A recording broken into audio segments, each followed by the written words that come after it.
ಆತ್ಮೀಯ ವಿದ್ಯಾರ್ಥಿಗಳೇ, ಇಂದು ನಾವು ಭಾರತದ ಪ್ರಥಮ ಸ್ವಾತಂತ್ರ್ಯ ಸಂಗ್ರಾಮದ ಬಗ್ಗೆ ಅಧ್ಯಯನವನ್ನ ಮಾಡೋಣ. ಮಕ್ಕಳೇ, ಈಗ ನಾವು 2021 ಆಗಸ್ಟ್ 15 ಈಗ ಇದೇ ರವಿವಾರ ಸ್ವಾತಂತ್ರ್ಯೋತ್ಸವ ದಿನಾಚರಣೆಯನ್ನ ಆಚರಣೆ ಮಾಡಲಿದ್ದೇವೆ.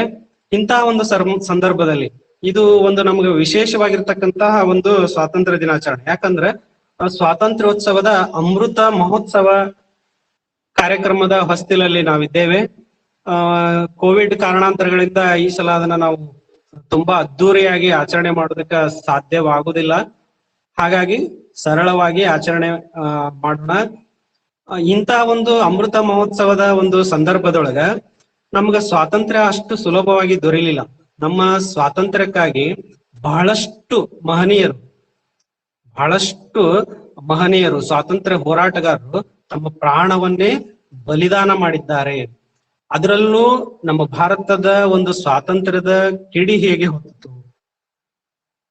ಹಾಗೆ ಮತ್ತೆ ಹೋರಾಟದ ಹಾದಿ ಹೇಗೆ ನಡೆದು ಬಂತು, ಜನರನ್ನ ಯಾವ ರೀತಿ ಹೋರಾಟದಲ್ಲಿ ಭಾಗವಹಿಸುವಂತೆ ಸ್ವಾತಂತ್ರ್ಯ ಹೋರಾಟಗಾರರು ಪ್ರೇರೇಪಿಸಿದ್ರು. ಮೊಟ್ಟ ಮೊದಲಿಗೆ ಸ್ವಾತಂತ್ರ್ಯ ಹೋರಾಟ ಪ್ರಾರಂಭವಾಗಿದ್ದು ಯಾವಾಗ, ಎಲ್ಲಿ, ಹಾಗಾದ್ರೆ ಆ ಸ್ವಾತಂತ್ರ್ಯ ಹೋರಾಟ ಹೇಗೆ ಪ್ರಾರಂಭವಾಯಿತು, ಇದು ಪ್ರತಿಯೊಬ್ಬರಿಗೂ ನಾವು ಇದನ್ನ ನಾವು ತಿಳ್ಕೊಳ್ಳೇಬೇಕು.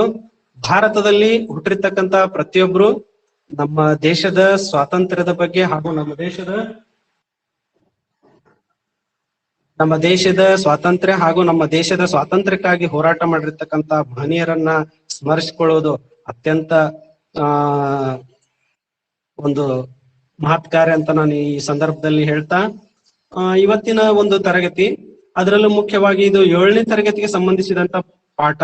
ಬಟ್ 7ನೇ ತರಗತಿಯವರು ಮಾತ್ರ ಕೇಳ್ತಕ್ಕಂಥದ್ದಲ್ಲ, ಪ್ರತಿಯೊಬ್ಬ ಭಾರತೀಯ ಪ್ರಜೆನೂ ಕೂಡ ಈ ಒಂದು ಸ್ವಾತಂತ್ರ್ಯ ಹೋರಾಟದ ಬಗ್ಗೆ ತಿಳಿದುಕೊಳ್ಳೇಬೇಕು. ಅದು 1ನೇ ತರಗತಿಯಿಂದ ಅಪ್ ನಾವು ನಮ್ಮ ಜೀವನ ಇರೋವರೆಗೂ ಕೂಡ ನಮ್ಗೆ ಈ ಹೋರಾಟದ ಬಗ್ಗೆ ಮಾಹಿತಿ ಇರ್ಬೇಕಾಗತ್ತ. ನೋಡೋಣ ಹಾಗಾದ್ರೆ. ಈಗ 7ನೇ ತರಗತಿ ಮಕ್ಕಳು, 6ನೇ ತರಗತಿಯ ಮಕ್ಕಳು, ನೀವು ಈಗಾಗ್ಲೇ ನಿಮ್ಗ ಸ್ವಾತಂತ್ರ್ಯ ಹೋರಾಟದ ಬಗ್ಗೆ ಸ್ವಲ್ಪ ಸಣ್ಣ ಪುಟ್ಟ ಮಾಹಿತಿ ಇದ್ದೇ ಇದೆ. ಹಾಗಾದ್ರೆ ನಮ್ಮ ದೇಶವನ್ನ ಯಾರ್ಯಾರು ಆಳ್ವಿಕೆ ಮಾಡ್ತಿದ್ರು ಅನ್ನೋದನ್ನ ಸ್ವಲ್ಪ ನಾವು ಹಿಂದಿನ ತರಗತಿಗಳಲ್ಲಿ ಓದಿದ್ದನ್ನ ಪುನರ್ಮನನ ಮಾಡ್ಕೊಳ್ಳೋದಾದ್ರ ನೋಡೋಣ. ಪುನರ್ಮನನ ಮಾಡ್ಕೊಳ್ಳೋದಾದ್ರ ನಮ್ಮ ದೇಶಕ್ಕ ಯಾರ್ಯಾರು ಬಂದ್ರು, ಯಾವಾಗ ಬಂದ್ರು, ಹಾಗಾದ್ರೆ ಹೋರಾಟ ಹೇಗ್ ಪ್ರಾರಂಭ ಆಯ್ತು ಅನ್ನೋದ್ರ ಬಗ್ಗೆ ಒಂದ್ ಸ್ವಲ್ಪ ನೋಡ್ತಾ ಹೋಗೋಣ. ಸರಿ ಮಕ್ಕಳೇ, ಈಗ ಪುನರ್ಮನನ ಮಾಡ್ಕೊಳ್ಳೋದಾದ್ರ ಹಾಗಾದ್ರೆ ಬ್ರಿಟಿಷರ ಬಗ್ಗೆ ಕೇಳಿದೀವಿ. ನಾವು ಬಹಳಷ್ಟು ಚಲನಚಿತ್ರಗಳಲ್ಲಿ ನೋಡಿದೇವಿ, ಪಠ್ಯ ಪುಸ್ತಕದಲ್ಲಿ ನಾವು ಅಧ್ಯಯನವನ್ನ ಮಾಡಿದ್ದೇವೆ. ಹಾಗಾದ್ರೆ ಬ್ರಿಟಿಷರು ಯಾರು, ಇವರು ನಮ್ಮ ದೇಶಕ್ಕೆ ಏಕೆ ಬಂದ್ರು, ಬ್ರಿಟಿಷರು ನಮ್ಮ ದೇಶಕ್ಕೆ ಏಕೆ ಬಂದ್ರು, ಬ್ರಿಟಿಷರು ಯಾರು, ಸ್ವಲ್ಪ ವಿಚಾರ ಮಾಡ್ಬೇಕು ನಾವಿಲ್ಲಿ. ಮಕ್ಕಳ, ನೀವು ಹಿಂದಿನ ತರಗತಿಯಲ್ಲಿ ಕಲ್ತಿದ್ದನ್ನ ಸ್ವಲ್ಪ ನೆನಪು ಮಾಡ್ಕೊಳ್ರಿ. ಬ್ರಿಟಿಷರು ಯಾರು, ಅವ್ರು ಭಾರತಕ್ಕೆ ಏಕೆ ಬಂದ್ರು, ನಿಮ್ಗೆಲ್ಲ ನೆನಪಾಗಿದೆ ಅಂತ ಅನ್ಕೊಳ್ತೀನಿ. ಇವಾಗ ನೋಡ್ರಿ, ಉತ್ತರ ನೋಡೋಣ. ಹಾಗಾದ್ರೆ ಬ್ರಿಟಿಷರು ಯಾರು ಅಂತ ಅನ್ನೋದಾದ್ರೆ, ಬ್ರಿಟಿಷರು ಬ್ರಿಟನ್ ದೇಶದ ಜನರು. ಬ್ರಿಟನ್ ದೇಶದವರು. ನಾವ್ ಹೇಗೆ ಭಾರತೀಯರು ಹಾಗೆ ಅವರು ಬ್ರಿಟನ್, ಇಂಗ್ಲೆಂಡ್ ದೇಶದವರು. ಬ್ರಿಟಿಷರು ಬ್ರಿಟನ್ ದೇಶದ ಜನರು. ಅವರು ಭಾರತವನ್ನ ಸುಮಾರು 200 ವರ್ಷಗಳ ಕಾಲ ಆಳ್ವಿಕೆಯನ್ನ ಮಾಡಿದ್ರು. ಬ್ರಿಟಿಷರು ಬ್ರಿಟನ್ ದೇಶದವರು, ಇಂಗ್ಲೆಂಡ್ದವರು, ಇವರು ನಮ್ಮ ಭಾರತಕ್ಕೆ ಬಂದು ಸುಮಾರು 200 ವರ್ಷಗಳ ಕಾಲ ನಮ್ಮನ್ನ ಆಳ್ವಿಕೆ ಮಾಡಿದ್ರು. ಹಾಗಾದ್ರೆ ಅವರು ಯಾಕೆ ಬಂದ್ರು, ಬ್ರಿಟಿಷರು ಯಾಕೆ ಬಂದ್ರು? ಬ್ರಿಟಿಷರು ಭಾರತಕ್ಕೆ ವ್ಯಾಪಾರ ಮಾಡಲು ಬಂದ್ರು. ನೋಡ್ರಿ ಮಕ್ಕಳೇ, ಬ್ರಿಟಿಷರು ನಮ್ಮ ದೇಶ ಮೊದಲು ಸಾಂಬಾರ ಪದಾರ್ಥಗಳಿಗೆ ಹಾಗೂ ಮುತ್ತು, ರತ್ನ, ವಜ್ರ, ವೈಡೂರ್ಯಗೆ ಬಹಳಷ್ಟು ಹೆಸರುವಾಸಿಯಾಗಿರ್ತಕ್ಕಂತಹ ದೇಶ, ಸಂಪದ್ಭರಿತವಾಗಿರ್ತಕ್ಕಂತಹ ದೇಶ. ಈ ನಮ್ಮ ದೇಶಕ್ಕ ಯುರೋಪಿಯನ್ನರು ಇವ್ರೇನ್ ಮಾಡಿದ್ರು, ನಮ್ಮ ದೇಶಕ್ಕ ಈ ಸಾಂಬಾರ ಪದಾರ್ಥಗಳಿಗೋಸ್ಕರ ವ್ಯಾಪಾರಕ್ಕಾಗಿ ಬಂದ್ರು. ಹಾಗೆ ಬಂದವರಲ್ಲಿ ಈ ಬ್ರಿಟಿಷರು ಕೂಡ ಒಬ್ರು. ಇವರು ವ್ಯಾಪಾರಕ್ಕಂತ ಬಂದ್ರು, ಆದರೆ ಬಹಳ ಕಡಿಮೆ ಅವಧಿಯಲ್ಲಿಯೇ ಭಾರತದ ರಾಜಕೀಯದಲ್ಲಿ ಬಹಳಷ್ಟು ಆಸಕ್ತಿಯನ್ನು ವಹಿಸಿದ್ರು. ನೋಡಿ ಮಕ್ಕಳು, ಇವರು ವ್ಯಾಪಾರಕ್ಕಾಗಿ ಬಂದ್ರು, ಬಟ್ ಈ ಭಾರತಕ್ಕೆ ಬಂದ ಮೇಲೆ ನಮ್ಮ ಭಾರತೀಯರದು ಒಂದು ಕೆಟ್ಟ ಒಂದು ಪರಂಪರೆ ಏನಪ್ಪಾ ಅಂತಂದ್ರ, ಯಾರು ಮುಂದೆ ಹೋಗ್ತಿರ್ತಾರ, ಯಾರು ಉನ್ನತ ಹಂತವನ್ನ ತಲುಪ್ತಿರ್ತಾರ, ಅಥವಾ ಯಾರು ಏಳಿಗೆಯನ್ನ ಕಾಣ್ತಿರ್ತಾರ, ಅವ್ರ ಕಾಲ್ ಹಿಡಿದು ಜಗ್ಗೋ ಸಂಸ್ಕೃತಿ ನಮ್ಮ ಭಾರತದೊಳಗ ಅಥವಾ ನಮ್ಮ ಸುತ್ತಮುತ್ತಲು ಬಹಳಷ್ಟನ್ನ ನಾವು ನೋಡ್ತಿದೀವಿ. ನಮ್ಮ ಊರಲ್ಲೇ ಇರ್ಬೋದು, ನಮ್ಮ ಅಕ್ಕಪಕ್ಕನ ಒಬ್ರು ಸುಧಾರಿಸ್ತಾ ಇದಾರಂತಂದ್ರ ಹೇಗಾದ್ರೂ ಮಾಡಿ ಅವ್ರನ್ನ ಹಿಂದಕ್ ಜಗ್ಬೇಕಲ್ಲ ಅನ್ನೋ ಮಂದಿ ಬಹಳ ಇರ್ತಾರ.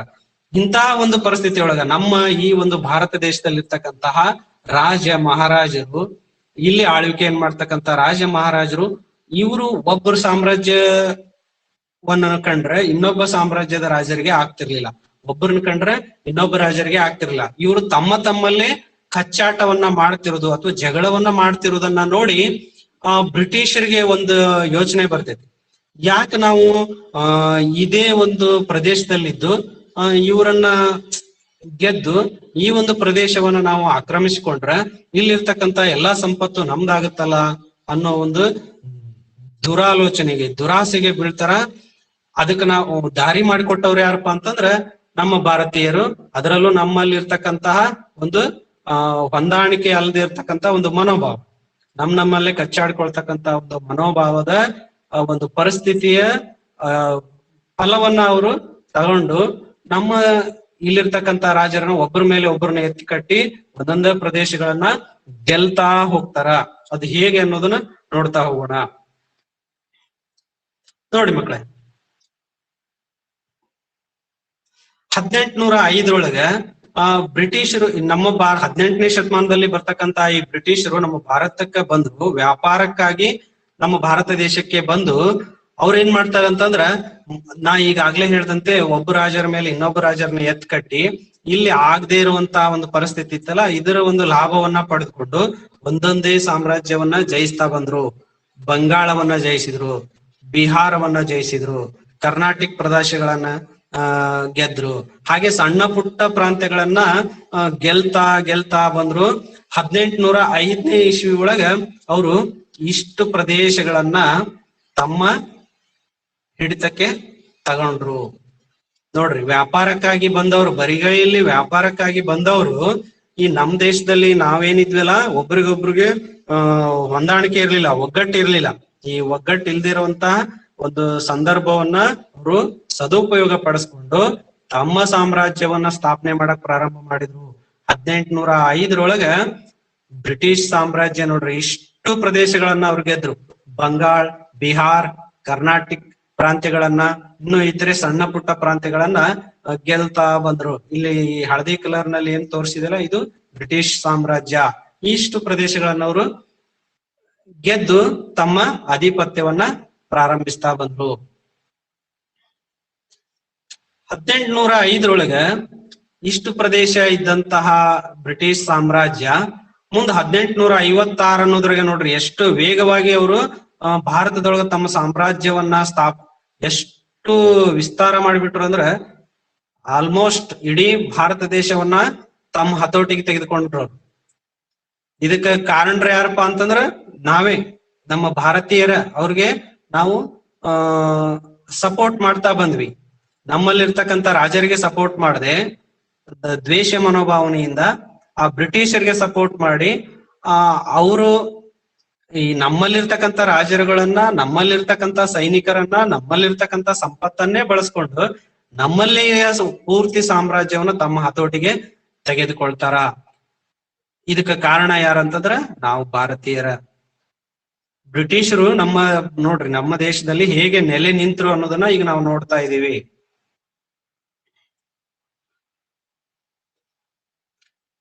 ನೋಡ್ರಿ, ಕಾಲಾಂತರದೊಳಗ ಆ ಬ್ರಿಟಿಷರು ಭಾರತದ ಅನೇಕ ರಾಜರೊಂದಿಗೆ ಯುದ್ಧ ಮಾಡ್ತಾ ಹೋದ್ರು. ಈ ಯುದ್ಧಗಳ ಕೊನೆಯಲ್ಲಿ ಭಾರತದ ಹಲವಾರು ಪ್ರಾಂತ್ಯಗಳನ್ನ ಅವರು ತಮ್ಮ ಹತೋಟಿಗೆ ತೆಗೆದುಕೊಳ್ತಾರ. ಈಗಾಗ್ಲೇ ನಾವು ನೋಡಿದ್ವಲ್ಲ 1856ನೇ ಇಸ್ವಿ ಅಷ್ಟೊತ್ತಿಗೆ ಅವರು ಮುಕ್ಕಾಲು ಭಾರತವನ್ನ ತಮ್ಮ ಹತೋಟಿಗೆ ತೆಗೆದುಕೊಂಡಿರ್ತಾರ.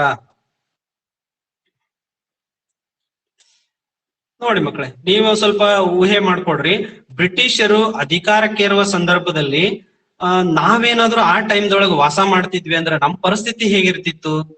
ಆ ಆ ಒಂದು ಕಾಲದೊಳಗ ನಾವು ವಾಸ ಮಾಡ್ತಿದ್ವಿ ಅಥವಾ ನೀವು ವಾಸ ಮಾಡ್ತಿದ್ರಿ ಅಂತ ಇಟ್ಕೊಳ್ರಿ.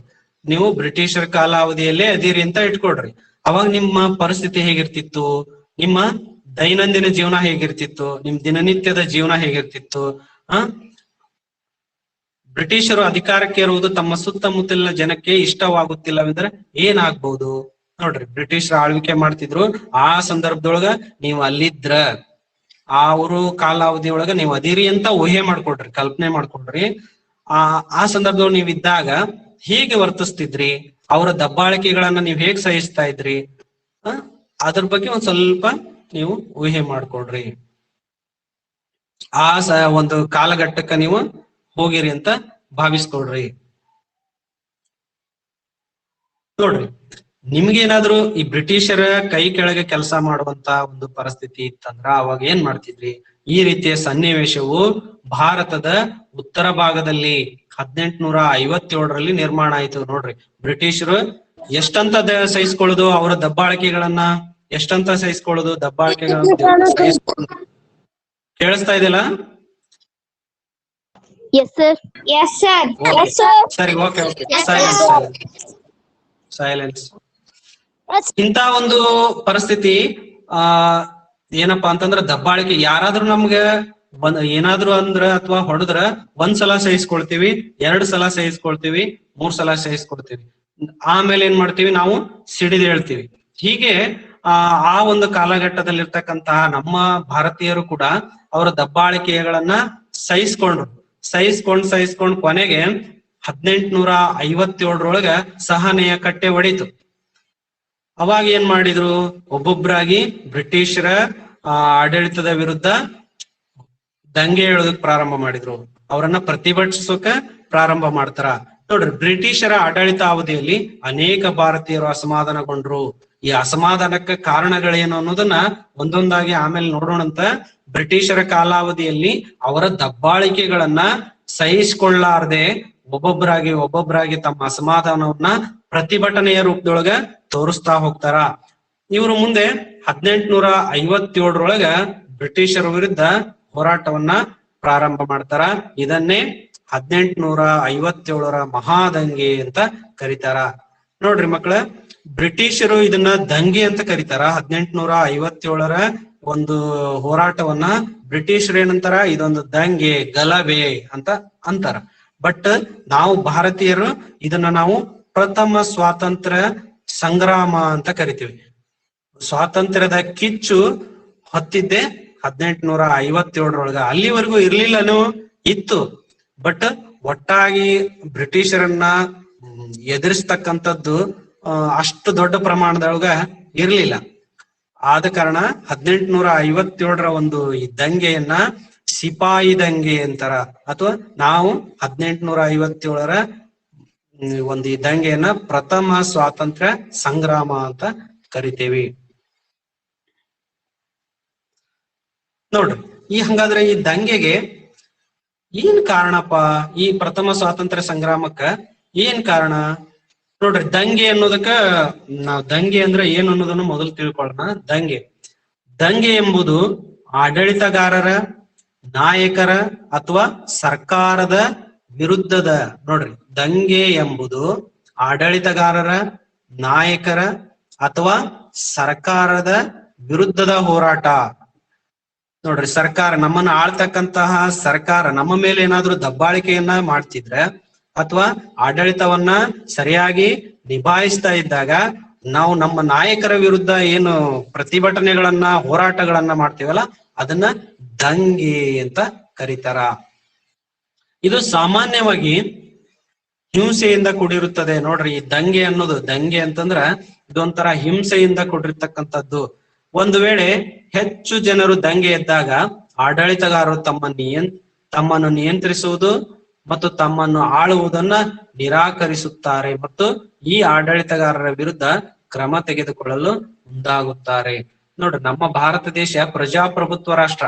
ಈಗ ನಾವು ಪ್ರಸ್ತುತಕ್ಕ ನೋಡ್ರಿ, ನಾವು ಯಾವಾಗ್ಲೂ ಇತಿಹಾಸವನ್ನ, ಈಗಾಗ್ಲೇ ನಾ ಇತಿಹಾಸದ ಅರ್ಥ ಹೇಳುವಾಗ ಹೇಳ್ತಿದ್ದೆ, ನಾ ಇತಿಹಾಸದ ಪ್ರತಿಯೊಂದು ಘಟನೆಗಳನ್ನ ಪ್ರಸ್ತುತ ಈ ಸಂದರ್ಭಕ್ಕ ಹೋಲಿಕೆ ಮಾಡ್ಕೊಂಡ ನೋಡ್ಬೇಕು. ಭೂತಕಾಲವನ್ನ ವರ್ತಮಾನ ಕಾಲದ ಜೊತೆ ಅವಲೋಕಿಸ್ಬೇಕು. ಅವಲೋಕಿಸಿ ಮುಂದ ಭವಿಷ್ಯತ್ತನ್ನ ಸುಂದರವಾಗಿ ಕಟ್ಕೋಬೇಕು. ನೋಡ್ರಿ, ನಮ್ಮ ಭಾರತದೊಳಗ ಬ್ರಿಟಿಷರು ಬರೋದಕ್ಕ ಕಾರಣ, ಇಲ್ಲಿ ಸಾಮ್ರಾಜ್ಯವನ್ನ ಸ್ಥಾಪಿಸುವುದಕ್ಕ ಕಾರಣ ಯಾರು? ನಮ್ಮ ಗತಕಾಲದಲ್ಲಿ ಇರ್ತಕ್ಕಂತಹ ನಮ್ಮ ಪೂರ್ವಜರು. ಅವರು ಮಾಡಿರ್ತಕ್ಕಂತಹ ತಪ್ಪುಗಳು, ಅವುಗಳನ್ನ ನಾವು ಇವತ್ತು ಮಾಡಬಾರ್ದು. ಆ ತಪ್ಪುಗಳನ್ನ ಇವತ್ತು ವರ್ತಮಾನದಲ್ಲಿ ನಿಂತ್ಕೊಂಡು ನಾವು ತಿದ್ಕೋಬೇಕು. ನಮ್ಮ ಪೂರ್ವಜರು ಈ ತಪ್ಪುಗಳನ್ನ ಮಾಡಿದ್ರು ನಾವು ಮಾಡಬಾರ್ದು ಅಂತೇಳಿ ಅವುಗಳನ್ನ ತಿದ್ಕೊಂಡು ಮುಂದೆ ನಮ್ಮ ಭವಿಷ್ಯತ್ ಕಾಲದೊಳಗ ಆ ತರದ ತಪ್ಪುಗಳಾಗದಂತೆ ನಾವು ಚೆನ್ನಾಗಿ ಇರ್ಬೇಕು. ಅವತ್ತು ನಮ್ಮ ಭಾರತೀಯರು ಎಲ್ಲ ಒಗ್ಗಟ್ಟಾಗಿದ್ದಿದ್ರ ಬ್ರಿಟಿಷರಾಗ್ಲಿ, ಪೋರ್ಚುಗೀಸರು, ಡಚ್ಚರು, ಫ್ರೆಂಚರು ಇವ್ರು ಯಾರು ನಮ್ಮ ದೇಶದಲ್ಲಿ ಸಾಮ್ರಾಜ್ಯವನ್ನ ಸ್ಥಾಪನೆ ಮಾಡ್ತಿರ್ಲಿಲ್ಲ.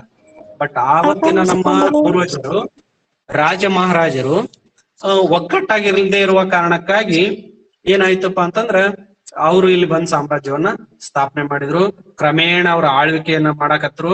ಅದು ಎಂತ ಆಳ್ವಿಕೆ ಅಂದ್ರ ಸರ್ವಾಧಿಕಾರಿ ಆಡಳಿತ. ಸರ್ವಾಧಿಕಾರಿ ಅಂದ್ರ ಅವ್ರು ಏನ್ ಹೇಳ್ತಾರೋ ಅದೇ ಫೈನಲ್.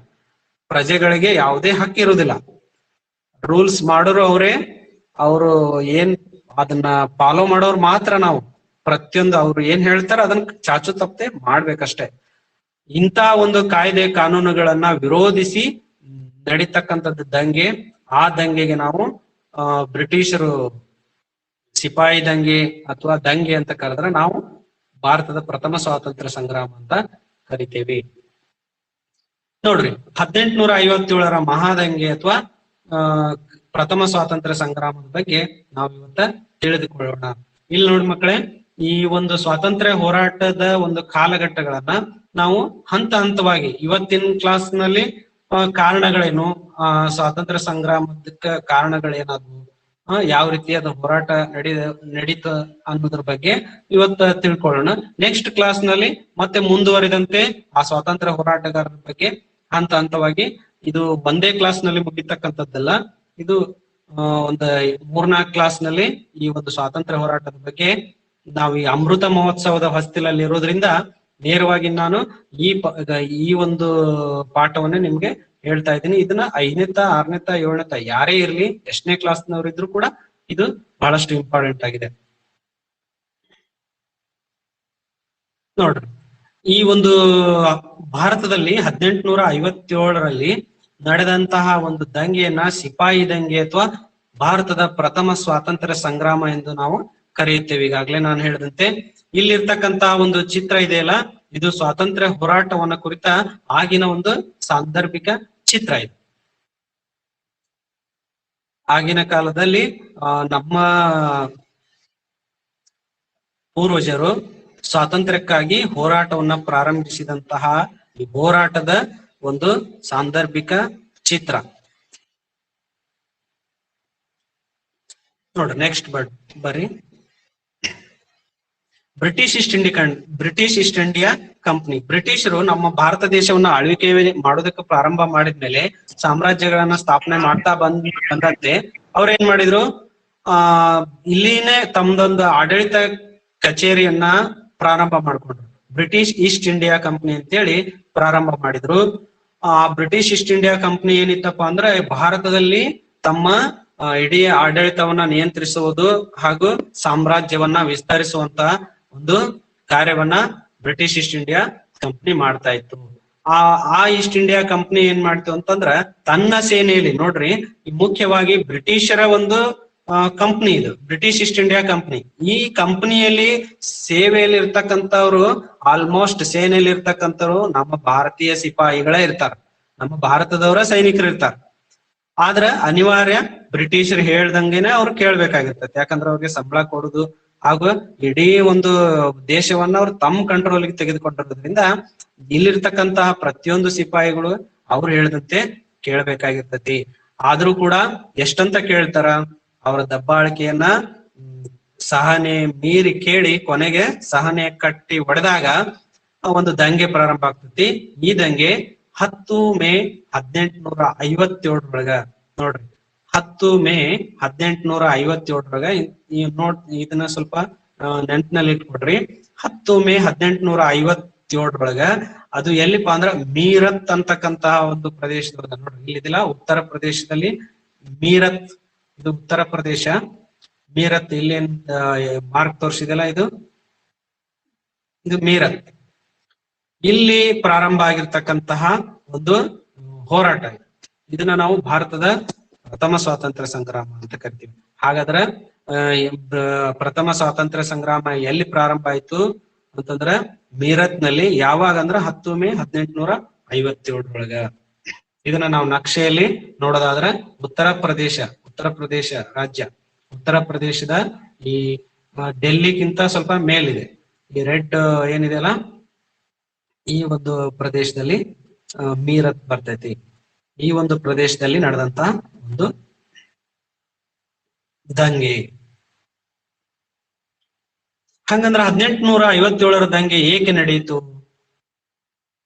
ದಂಗೆಗೆ ಬಹಳಷ್ಟು ಕಾರಣಗಳಿದ್ವು. ಒಂದೇ ಕಾರಣಗಳಿಂದ ಇಲ್ಲಿ ಜನರು ಹೋರಾಟವನ್ನ ಮಾಡ್ಲಿಲ್ಲ, ನಮ್ಮ ಪೂರ್ವಜರು ಹೋರಾಟವನ್ನ ಮಾಡ್ಲಿಲ್ಲ. ಹಲವಾರು ಕಾರಣಗಳಿದ್ವು. ಆ ಕಾರಣಗಳು ಯಾವ್ಯಾವ ಅನ್ನೋದನ್ನ ನೋಡ್ತಾ ಹೋಗೋಣ.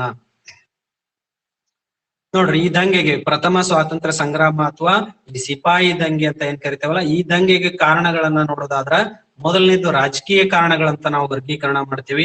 ಈ ರಾಜಕೀಯ ಕಾರಣದೊಳಗ ಬ್ರಿಟಿಷರ ಆಡಳಿತದ ಬಗ್ಗೆ, ಆ ಬ್ರಿಟಿಷರು ಅವರ ಸಾಮ್ರಾಜ್ಯಶಾಹಿತ್ವದ ಅದರ ಕುರಿತ ಅಧ್ಯಯನ ಮಾಡ್ತೀವಿ. ನೆಕ್ಸ್ಟ್ ಆಡಳಿತಾತ್ಮಕ ಕಾರಣಗಳು ಬರ್ತಾವು.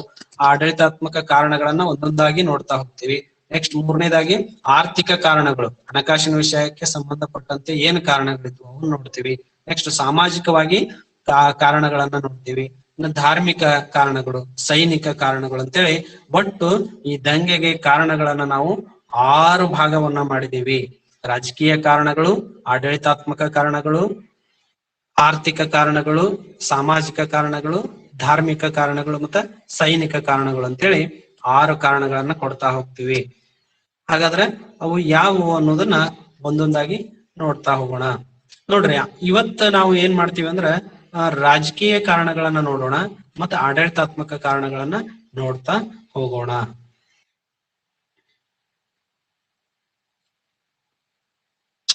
ಮೊದಲನೇದಾಗಿ ರಾಜಕೀಯ ಕಾರಣಗಳನ್ನ ನೋಡೋಣ. ನಾನು ಈಗಾಗ್ಲೇ ಹೇಳಿದೆ ನಿಮ್ಗೆ, ಸ್ವಲ್ಪ ನೆನಪು ಮಾಡ್ಕೊಡ್ರಿ, ಪುನರ್ಮನನ ಮಾಡ್ಕೊಡ್ರಿ. ಭಾರತೀಯ ರಾಜರು 2 ನೀತಿಗಳಿಂದ ಕೋಪಗೊಂಡಿದ್ರು. ಅದು ಯಾವ್ದು ಅನ್ನೋದನ್ನ ನಾವು ಹಿಂದಿನ ತರಗತಿಯಲ್ಲಿ ಅಥವಾ ಹಿಂದಿನ ವರ್ಗಗಳಲ್ಲಿ ತಿಳ್ಕೊಂಡಿವಿ. ನಮ್ಗ ಬ್ರಿಟಿಷರಿಂದ ನೋಡ್ರಿ ಕೆಲವೊಂದಿಷ್ಟು ನೀತಿಗಳನ್ನ ತಗೊಂಬಂದ್ರು. ಬ್ರಿಟಿಷರಲ್ಲಿ ಸಾಮ್ರಾಜ್ಯವನ್ನ ಸ್ಥಾಪನೆ ಮಾಡಿದ್ಮೇಲೆ ಒಂದೊಂದೇ ನೀತಿಗಳನ್ನ, ತಮಗೆ ಅನುಕೂಲ ಆಗ್ತಕ್ಕಂತಹ ನೀತಿಗಳನ್ನ ನಮ್ಮ ಮೇಲೆ ಹೇರ್ತಾ ಬರ್ತಾರ. ಅದು ಯಾವ್ದಪ್ಪ ಅಂತಂದ್ರ ಮೊದಲನೇದಾಗಿ ದತ್ತು ಮಕ್ಕಳಿಗೆ ಹಕ್ಕಿಲ್ಲ. ನೋಡ್ರಿ, ಒಬ್ಬ ಸಾಮ್ರಾಜ್ಯದ ರಾಜನಿಗೆ ಮಕ್ಕಳಾಗ್ಲಿಲ್ಲ ಅಂತಂದ್ರ ಈ ಮೊದಲು ಏನ್ ಮಾಡ್ತಿದ್ರು, ಬೇರೆ ಒಬ್ಬ ರಾಜ್ಕುಮಾರನ್ನ ದತ್ತಕ್ ತೆಗೆದುಕೊಂಡು ಆ ಸಾಮ್ರಾಜ್ಯಕ್ಕೆ ಉತ್ತರಾಧಿಕಾರಿಯಾಗಿ ನೇಮಕ ಮಾಡಿ ಅದು ಸಾಮ್ರಾಜ್ಯವನ್ನ ಕಂಟಿನ್ಯೂ ಮಾಡ್ತಾ ಇದ್ರು. ಈಗಾದ್ರೂ ಕೂಡ ಮಕ್ಕಳಾಗದೇ ಇರೋರು ದತ್ತು ಮಕ್ಕಳನ್ನ ತಮ್ಮ ಒಂದು ವಂಶದ ಬೆಳವಣಿಗೆಗಾಗಿ ಏನ್ ಮಾಡ್ತಾರ, ದತ್ತು ಮಕ್ಕಳನ್ನ ತೆಗೆದುಕೊಳ್ತಾರ. ಆದ್ರ ಇಂಥ ಒಂದು ಪದ್ಧತಿಯನ್ನ ಬ್ರಿಟಿಷರು ಬಂದ ಮೇಲೆ ಏನ್ ಮಾಡಿದ್ರು, ದತ್ತು ಮಕ್ಕಳಿಗೆ ಹಕ್ಕಿಲ್ಲ, ದತ್ತು ಮಕ್ಕಳನ್ನ ತೆಗೆದುಕೊಳ್ಳಂಗಿಲ್ಲ. ಒಂದ್ ವೇಳೆ ತೆಗೆದುಕೊಂಡ್ರೆ ಅವ್ರಿಗೆ ಸಾಮ್ರಾಜ್ಯದ ಆಸ್ತಿ ಪಾಸ್ತಿ ಯಾವುದೇ ರೀತಿಯ ಹಕ್ಕುಗಳು ಇಲ್ಲ ಅಂತಕ್ಕಂತ ಒಂದು ಕಾಯ್ದೆಯನ್ನ ಜಾರಿಗೆ ತರ್ತಾರ. ಈ ಕಾಯ್ದೆಯಿಂದ ನಮ್ಮ ಭಾರತ ದೇಶದಲ್ಲಿ ಇರ್ತಕ್ಕಂಥ ರಾಜರು ಬಹಳಷ್ಟು ಅಸಮಾಧಾನ ಆಗ್ತಾರ. ಅವರು ಬಹಳಷ್ಟು ಅಸಮಾಧಾನ ಆಗಿ ಹೋರಾಟಕ್ಕ ಇಳಿತಾರ, ಪ್ರತಿಭಟನೆ ಮಾಡೋದಕ್ಕ ಪ್ರಾರಂಭ ಮಾಡ್ತಾರ.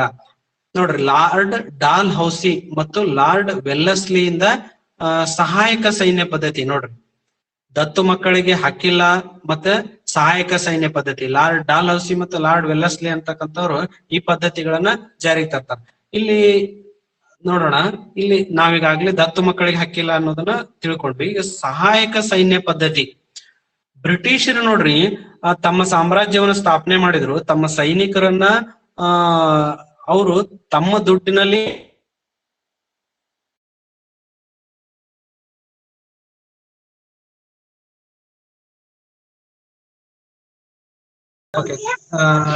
ಕೇಳ್ರಿ ನೆಕ್ಸ್ಟ್. ಸೌಕರ್ ಪೋತೋಗದ ಅಬ್ಬು ಸೌಕರ್ ಸೌಕರ್ ಬಿಟ್ರೆ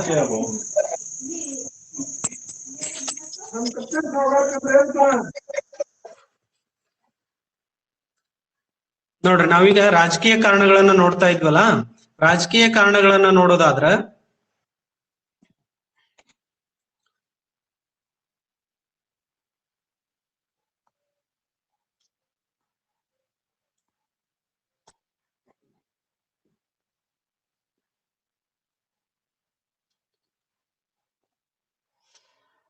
ಬ್ರಿಟಿಷರು ದತ್ತು ಮಕ್ಕಳಿಗೆ ಹಕ್ಕಿಲ್ಲ ಅಂತಕ್ಕಂಥದ್ದನ್ನ ಜಾರಿಗೆ ತಗೊಂಡ್ ಬರ್ತಾರ. ಅದರಿಂದ ನಮ್ಮ ದೇಶದಲ್ಲಿ ಇರ್ತಕ್ಕಂತಹ ಆಲ್ಮೋಸ್ಟ್ ರಾಜರುಗಳು ಅವರ ವಿರುದ್ಧ ಸಿಟ್ಟಿಗೆ ಹೇಳ್ತಾರ, ಪ್ರತಿಭಟನೆಯನ್ನ ಮಾಡೋದಕ್ಕ ಪ್ರಾರಂಭ ಮಾಡ್ತಾರ. ಹಾಗೆ ಸಹಾಯಕ ಸೈನ್ಯ ಪದ್ಧತಿಯನ್ನ ಜಾರಿಗೆ ತರ್ತಾರ. ಸಹಾಯಕ ಸೈನ್ಯ ಪದ್ಧತಿ ಅಂತಂದ್ರ ಬ್ರಿಟಿಷರ ಒಂದು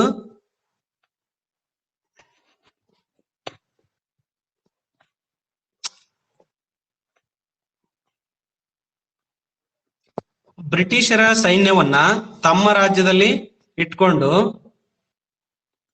ಒಂದ್ ನಿಮಿಷ ಹಾಗೆ ಲೈನ್ ನಲ್ಲಿರಿ, ಸ್ವಲ್ಪ ಮೊಬೈಲ್ ಪ್ರಾಬ್ಲಮ್ ಆಗ್ತಿದೆ, ಸ್ವಲ್ಪ ಲೈನ್ ನಲ್ಲಿರಿ, ಯಾರು ಸೌಂಡ್ ಮಾಡ್ಬೇಡ್ರಿ.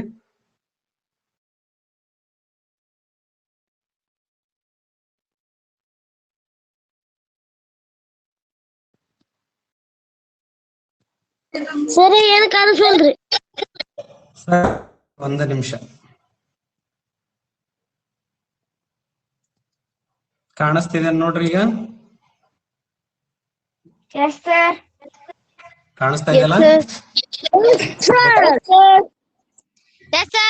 ಸರಿ ಸರಿ, ಸೈಲೆನ್ಸ್ ಸೈಲೆನ್ಸ್.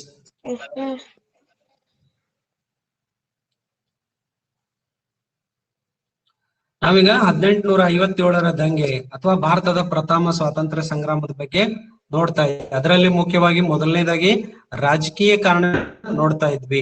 ಈ ರಾಜಕೀಯ ಕಾರಣ ಏನಪ್ಪಾ ಅಂತಂದ್ರೆ ದತ್ತು ಮಕ್ಕಳಿಗೆ ಹಕ್ಕಿಲ್ಲ ಅಂತಕ್ಕಂತ ಒಂದು ಕಾಯ್ದೆ, ಹಾಗೆ ಸಹಾಯಕ ಸೈನ್ಯ ಪದ್ಧತಿ ಅಂತಕ್ಕಂತ ಒಂದು ಕಾಯ್ದೆ. ಈ ಎರಡೂ ಕಾಯ್ದೆಗಳು ಏನ್ ಮಾಡಿದ್ವು ಅಂದ್ರ ಭಾರತದ ರಾಜರುಗಳನ್ನ ಕೆರಳಿಸಿದ್ವು. ಇದರಿಂದ ಅವರು ಪ್ರತಿಭಟಿಸೋದಕ್ಕ ಪ್ರಾರಂಭ ಮಾಡ್ತಾರ. ನೋಡ್ರಿ, ಇಲ್ಲಿ ಸಹಾಯಕ ಸೈನ್ಯ ಪದ್ಧತಿಯ ಮೂಲಕ ಡಾಲ್ ಹೌಸಿಯು ಸತಾರಾ, ಜೈಪುರ್, ಸಂಬಲ್ಪುರ್, ಡಾಲ್ ಹೌಸಿ ಈ ಸಹಾಯಕ ಸೈನ್ಯ ಪದ್ಧತಿಯನ್ನ ಜಾರಿಗೆ ತರ್ತಾನ. ಇವನು ಸತಾರಾ, ಜೈಪುರ್, ಸಂಬಲ್ಪುರ್, ಉದಯ್ಪುರ್, ಝಾನ್ಸಿ, ಔದಾ ಹಾಗೂ ಇನ್ನೂ ಹಲವಾರು ಪ್ರಾಂತ್ಯಗಳನ್ನ ಏನ್ ಮಾಡ್ತಾನ, ಇವ್ರಿಗೆ ತಮ್ಮ ಸೈನ್ಯವನ್ನ ಇಟ್ಕೊಳ್ಬೇಕು, ಅದರ ಖರ್ಚು ವೆಚ್ಚಗಳನ್ನ ಅವರೇ ಭರಿಸ್ಬೇಕು. ನಾವು ಕರೆದಾಗ ಸೈನ್ಯವನ್ನ ಕಳಿಸಿ ನಮ್ಮ ಜೊತೆಗೆ ಯುದ್ಧ ಮಾಡ್ಬೇಕು ಅಂತಕ್ಕಂತಹ ಒಂದು ಕಾಯ್ದೆಯನ್ನ ಜಾರಿಗೆ ತರ್ತಾನೆ. ನೋಡ್ರಿ, ಬ್ರಿಟಿಷರ ಸೈನ್ಯವನ್ನ ನಮ್ಮ ರಾಜರು ಇಟ್ಕೋಬೇಕು, ಅವ್ರಿಗೆ ಫ್ರೀಯಾಗಿ ಊಟ, ಎಲ್ಲಾ ಖರ್ಚು ವೆಚ್ಚ, ಯುದ್ಧಕ್ಕೆ ಬೇಕಾಗಿರ್ತಕ್ಕಂಥ ಎಲ್ಲಾ ಖರ್ಚು ವೆಚ್ಚಗಳನ್ನ ಇವರೇ ಭರಿಸ್ಬೇಕಾಗಿತ್ತು. ಇವ್ರಿಗೆ ಅದೊಂದು ಆರ್ಥಿಕ ಹೊರೆಯಾಗಿ ಪರಿಣಮಿಸ್ತೈತಿ. ಇದನ್ನ ನಮ್ಮ ರಾಜರುಗಳು ಪ್ರತಿಭಟನೆ ಮಾಡೋದಕ್ಕ ಪ್ರಾರಂಭ ಮಾಡ್ತಾರ. ಇಲ್ಲಿ ನೋಡ್ರಿ, ಲಾರ್ಡ್ ಡಾಲ್ ಹೌಸಿ ಅಂತಕ್ಕಂಥವನು ಬ್ರಿಟಿಷ್ ಗವರ್ನರ್. ಈತ ಜಾರಿಗೆ ತಂದಿರತಕ್ಕಂತಹ ಒಂದು ಪದ್ಧತಿಯೇ ಸಹಾಯಕ ಸೈನ್ಯ ಪದ್ಧತಿ.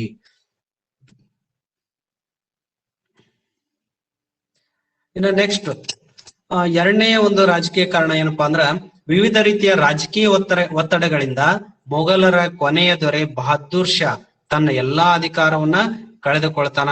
ನೋಡ್ರಿ, ಇವರ ಸಹಾಯಕ ಸೈನ್ಯ ಪದ್ಧತಿಯ ಒಂದು ಕಾರಣದಿಂದಾಗಿ ಹಾಗೂ ದತ್ತು ಮಕ್ಕಳಿಗೆ ಹಕ್ಕಿಲ್ಲ ಅಂತಕ್ಕಂತ ಈ ಕಾಯ್ದೆ ಬಂದ್ಮೇಲೆ ಇದರ ಮೊದಲ ಪರಿಣಾಮ ಮೊಘಲ್ ಸಾಮ್ರಾಜ್ಯ ಭಾರತದೊಳಗ ಅತ್ಯಂತ ನೀವು ಅಕ್ಬರ್, ಬೀರ್ಬಲ್ ಅಂತ ಹೇಳಿ ಹೆಸರು ಕೇಳಿರ್ಬೋದು. ಅಕ್ಬರ್ ರಾಜ ಈ ಮೊಘಲರ ಅತ್ಯಂತ ಶ್ರೇಷ್ಠ ಅರಸ.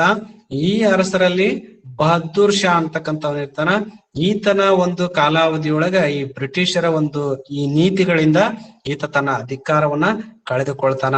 ಹೀಗೆ ಕೆಲವು ರಾಜರು ಪಡೀತಿದ್ದ ಪಿಂಚಣಿಯನ್ನು ಕೂಡ ಅವರು ತಡೆ ಹಿಡಿತಾರ. ರಾಜರು ಪಿಂಚಣಿಯನ್ನ ಪಡಿತಾ ಇದ್ರು, ಆ ಪಿಂಚಣಿಯನ್ನು ಕೂಡ ಬ್ರಿಟಿಷರು ತಡೆ ಹಿಡಿತಾರ. ಇದು ಹಲವಾರು ರಾಜರುಗಳನ್ನ ಕೆರಳಿಸ್ತತಿ. ಇದು ರಾಜಕೀಯ ಕಾರಣಗಳನ್ನ ನೋಡಿದ್ವಿ, ಸಹಾಯಕ ಸೈನ್ಯ ಪದ್ಧತಿ ಮತ್ತೆ ದತ್ತು ಮಕ್ಕಳಿಗೆ ಹಕ್ಕಿಲ್ಲ ಅಂತಕ್ಕಂತ ಒಂದು ಆ ಎರಡು ಪದ್ಧತಿಗಳಿಂದ ರಾಜರು ಸಿಟ್ಟಿಗೆ ಹೇಳ್ತಾರ. ಅದನ್ನ ಅವರು ಬ್ರಿಟಿಷರ ವಿರುದ್ಧ ಪ್ರತಿಭಟನೆಗೆ ಇಳಿತಾರ. ಇದು ಒಂದು ಕಾರಣ. ಆದ್ರೆ ಇನ್ನು ಎರಡನೇ ಕಾರಣಗಳು ಏನಪ್ಪಾ ಅಂತಂದ್ರೆ ಹೋರಾಟಕ್ಕ ಆಡಳಿತಾತ್ಮಕ ಕಾರಣಗಳು ಅಂತ. ಬ್ರಿಟಿಷರ ಆಡಳಿತದ ವಿರುದ್ಧ ಕೆಲವೊಂದಿಷ್ಟು ಜನ ದಂಗೆ ಹೇಳ್ತಾರ.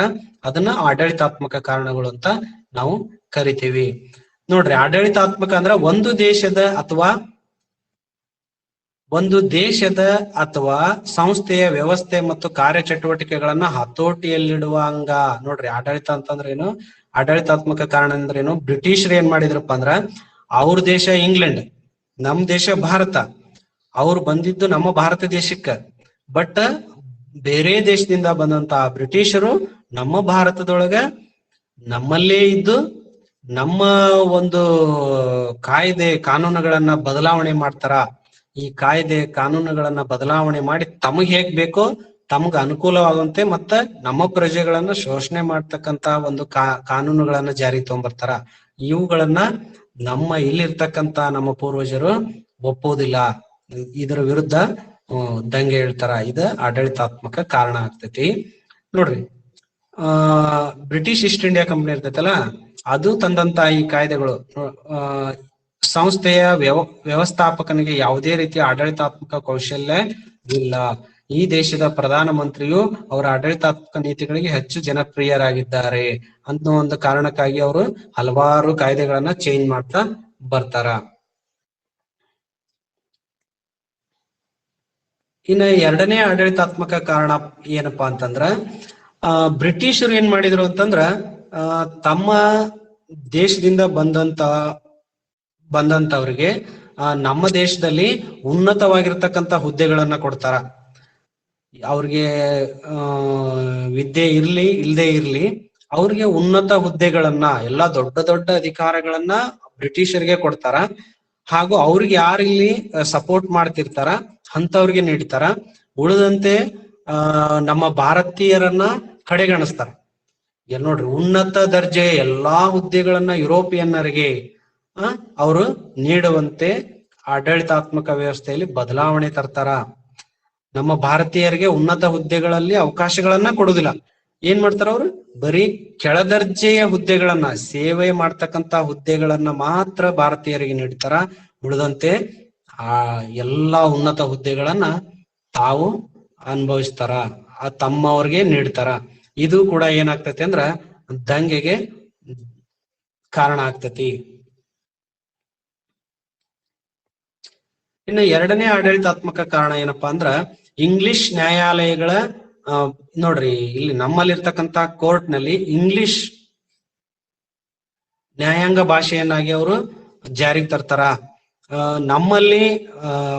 ನಮ್ಮಲ್ಲಿ ಜನಸಾಮಾನ್ಯರು ಮಾತಾಡ್ತಕ್ಕಂಥ ಭಾಷೆಗಳನ್ನ ಬಿಟ್ಟು, ನಮ್ಮ ಭಾರತೀಯ ಭಾಷೆಗಳನ್ನ ಬಿಟ್ಟು ಅವರು ತಮ್ಮ ಭಾಷೆಯಾಗಿರ್ತಕ್ಕಂಥ ಇಂಗ್ಲಿಷ್ನ ನ್ಯಾಯಾಲಯಗಳ ಒಂದು ಭಾಷೆಯಾಗಿ ಬದಲಾವಣೆ ಮಾಡ್ತಾರ.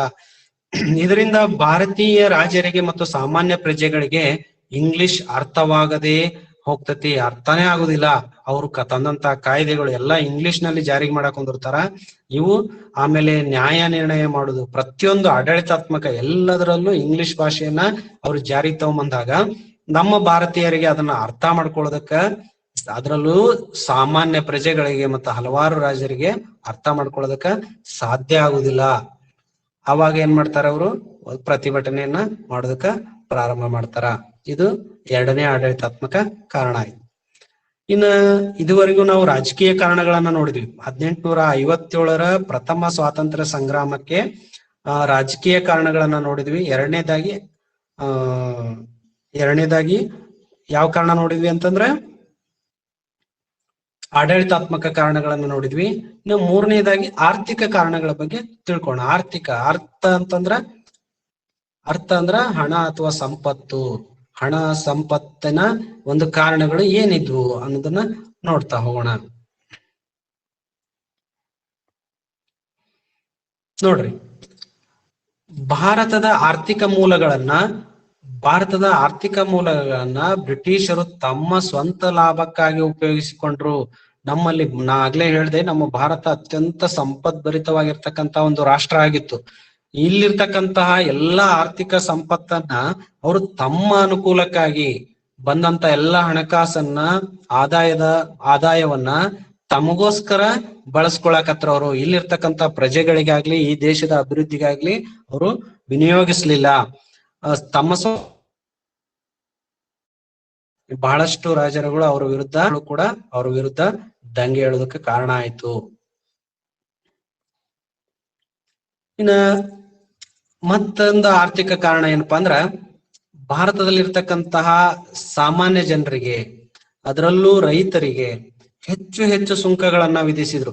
ಸುಂಕ ಅಂದ್ರೆ ತೆರಿಗೆ, ಟ್ಯಾಕ್ಸ್ ಅಂತ ಏನ್ ಕರಿತೀವಲ್ಲ, ಹೆಚ್ಚು ಹೆಚ್ಚು ಸುಂಕಗಳನ್ನ ವಿಧಿಸಿದ್ರು.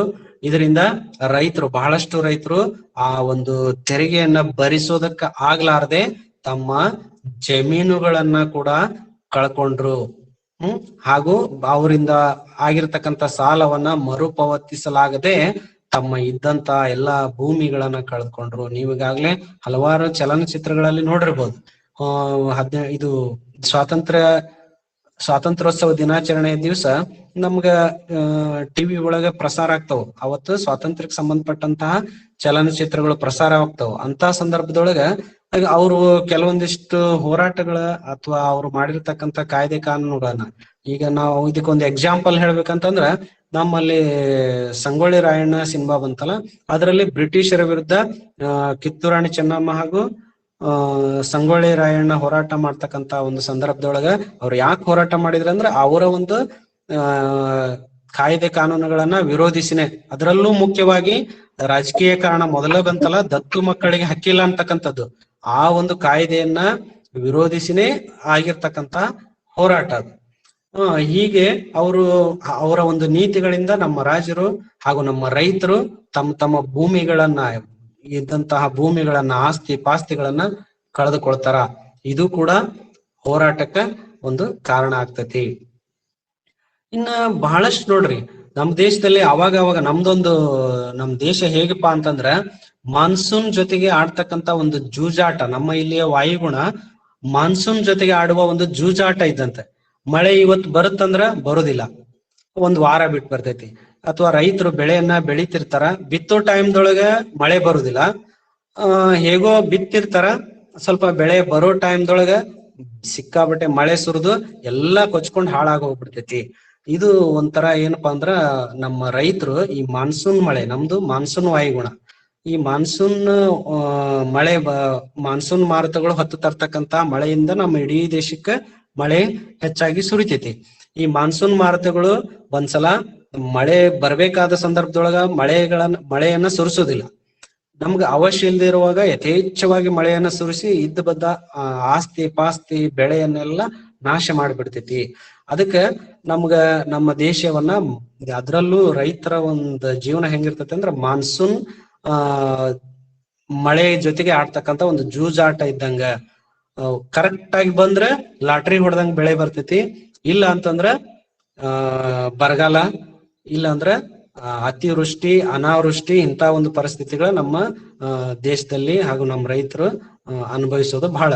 ಅದಕ್ಕಾಗಿ ನಮ್ಮ ದೇಶದೊಳಗ ಮಳೆ ಬರದೇ ಇರುವಾಗ ಬರಗಾಲ ಉಂಟಾಗ್ತಿರ್ತೈತಿ. ಬರಗಾಲ ಆದಾಗನು ಕೂಡ ಈ ಬ್ರಿಟಿಷರ ಆಳ್ವಿಕೆ ಮಾಡುವಾಗ ಬರಗಾಲ ಬಿದ್ದಾಗ ಅವಾಗ್ಲೂ ಕೂಡ ಬ್ರಿಟಿಷರೇನು ಅವ್ರು ಏನು ಫಿಕ್ಸ್ ಮಾಡಿದ್ರಲ್ಲ ತೆರಿಗೆ, ಇಷ್ಟು ಟ್ಯಾಕ್ಸ್ ಕೊಡ್ಬೇಕು ಅನ್ನೋದನ್ನ ಫಿಕ್ಸ್ ಮಾಡಿರ್ತಾರಲ್ಲ, ಆ ಟ್ಯಾಕ್ಸ್ ಅನ್ನ ರೈತರು ಕಟ್ಲೇಬೇಕಾಗಿತ್ತು. ಎಲ್ಲಿಂದ ತರಬೇಕು? ಮಳೆನೇ ಬಂದಿಲ್ಲ, ಬೆಳೆನೇ ಬೆಳೆದಿಲ್ಲ ಅಂತಂದಾಗ ಇವರು ಟ್ಯಾಕ್ಸ್ ಕಟ್ಟೋದಾದ್ರೂ ಹೇಗೆ? ಆದ್ರೆ ಬ್ರಿಟಿಷರು ಕೇಳೋದಿಲ್ಲ, ಎಲ್ಲಿಂದನಾದ್ರೂ ತಗೊಂಡ್ ಬಾ, ಹೇಗ್ ತರ್ತೀಯೋ ಏನ್ ಮಾಡ್ತೀಯೋ ಗೊತ್ತಿಲ್ಲ, ಒಟ್ ನಮ್ಗ್ ಟ್ಯಾಕ್ಸ್ ಕಟ್ಲೇಬೇಕು ಅಂತ ಅವ್ರ ಕಾಯ್ದೆಗಳನ್ನ ಮಾಡಿಬಿಡ್ತಾರ. ಅವಾಗ ಎಷ್ಟೋ ಜನಕ್ಕೆ ಟ್ಯಾಕ್ಸ್ ಕಟ್ಟಲಾರ್ದೆ ತಮ್ಮ ಆಸ್ತಿ ಪಾಸ್ತಿಗಳನ್ನ ಕಳೆದುಕೊಳ್ತಾರ. ಆಮೇಲೆ ತಮ್ಮ ಹೆಂಡ್ರು ಮಕ್ಕಳನ್ನು ಕೂಡ ಅಲ್ಲಿ ಅವ್ರಿಗೆ ಇದನ್ ಮಾಡ್ಬೇಕಾಗ್ತತಿ. ಇಂತ ಒಂದು ಶೋಷಣೆಯ ಪರಿಸ್ಥಿತಿಗಳನ್ನ ಇಲ್ಲಿರ್ತಕ್ಕಂಥ ಜನ ಅನುಭವಿಸ್ತಾರ. ಇದರಿಂದಾಗಿನ ಅವರು ರೊಚ್ಚಿಗೆದ್ದು ಬ್ರಿಟಿಷರ ವಿರುದ್ಧ ಹೋರಾಟ ಮಾಡೋದಕ್ಕ ಪ್ರಾರಂಭ ಮಾಡ್ತಾರ. ಆರ್ಥಿಕ ಕಾರಣಗಳು ನೋಡ್ರಿ, ಬರಗಾಲದ ಒಂದು ಸಂದರ್ಭ, ಆಗಿನ ಒಂದು ಬರಗಾಲದ ಸಂದರ್ಭ, ಇಂತ ಒಂದು ಸಂದರ್ಭ ಇದ್ದಾಗ ನೋಡ್ರಿ, ಇಡೀ ಭೂಮಿನ ಮಳೆ ಇಲ್ಲದೆ ಈ ತರ ಬಾಯಿ ತೆರೆದಾಗ ಇದರಲ್ಲಿ ಬೀಜ ಬಿತ್ತೋದಾದ್ರೂ ಹೇಗೆ, ಬೆಳೆ ಬೆಳೆಯೋದಾದ್ರೂ ಹೇಗೆ?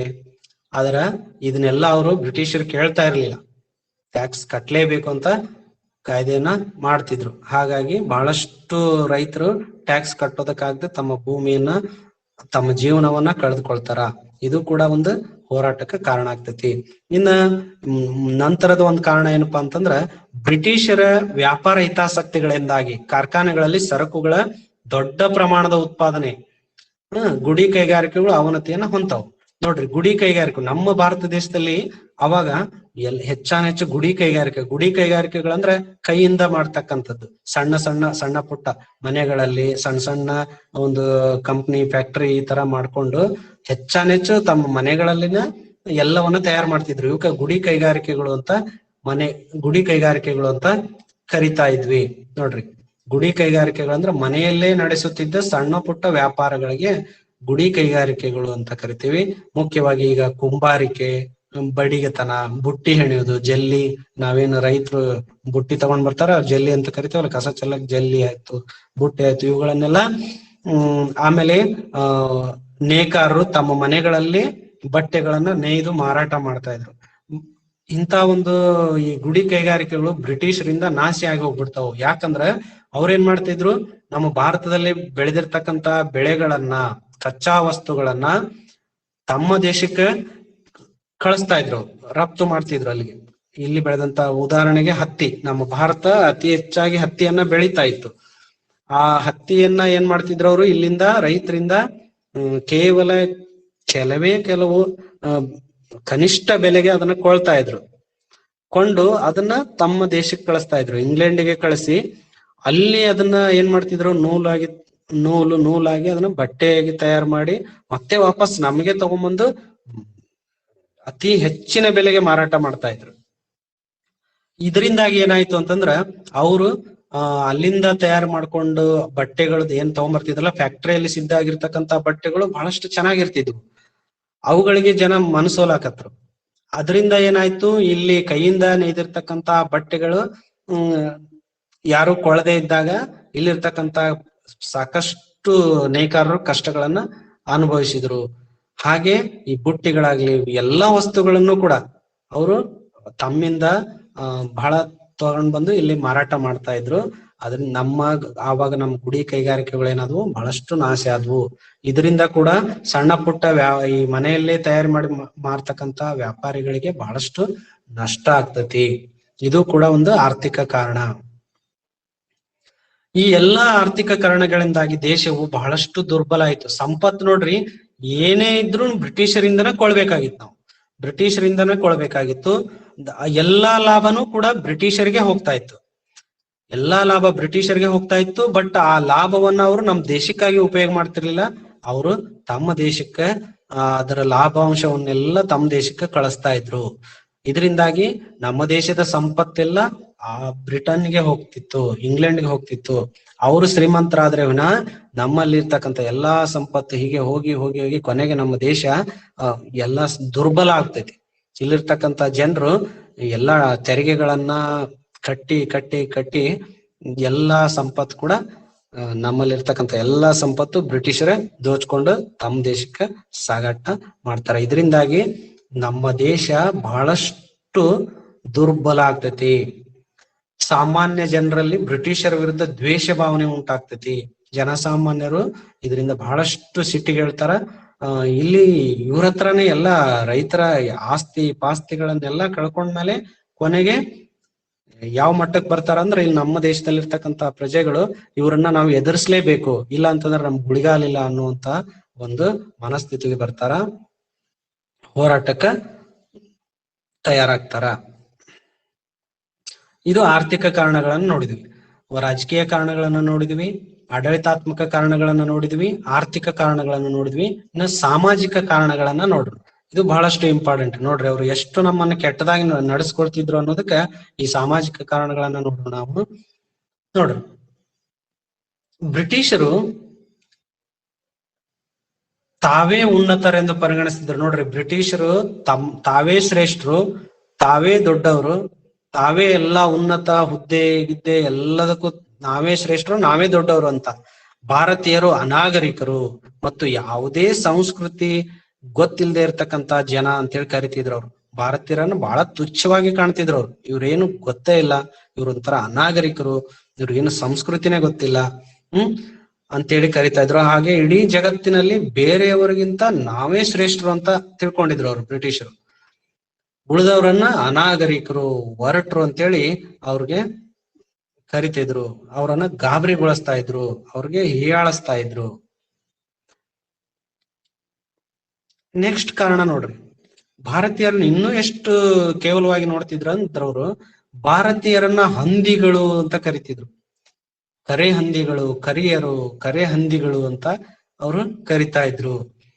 ಬ್ರಿಟಿಷರ ಮೇಲುಸ್ತುವಾರಿಯಲ್ಲಿರ್ತಕ್ಕಂತ ಯಾವುದೇ ಸ್ಥಳಕ್ಕೂ ಕೂಡ ಭಾರತೀಯರಿಗೆ ಅವಕಾಶ ಇರ್ಲಿಲ್ಲ ನೋಡ್ರಿ. ಹೋಟೆಲ್, ಕ್ಲಬ್ ಇಂತಲ್ಲೆಲ್ಲ ಭಾರತೀಯರನ್ನ ಒಳಗ್ ಬಿಡ್ತಿರ್ಲಿಲ್ಲ, ನಿಷೇಧ ಮಾಡ್ತಿದ್ರು.